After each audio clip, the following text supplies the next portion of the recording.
Hey guys, welcome back to the channel. Today I'm going to show you how to reset and fix ice maker on LG refrigerator. So first one is check power and water. So make sure the fridge is plugged in and water supply is connected and the ice maker is turned on inside the control panel.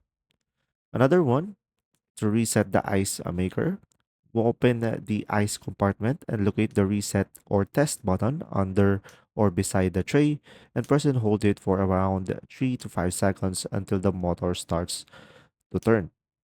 Another one is wait for the cycle. So after resetting, the tray should rotate and dump ice and then refill with water, and this means the reset worked. And now you could also inspect for ice jams. So if no ice is being made, check for clog or stuck ice in the tray or dispenser and make sure to clear it out to have a safe passage. Another one is you could allow 24 hours after resetting. So give it up to 24 hours for new ice to be produced and make sure the freezer temp is below 0 Celsius or 32 Fahrenheit. I hope this video helped you out. Thanks for watching.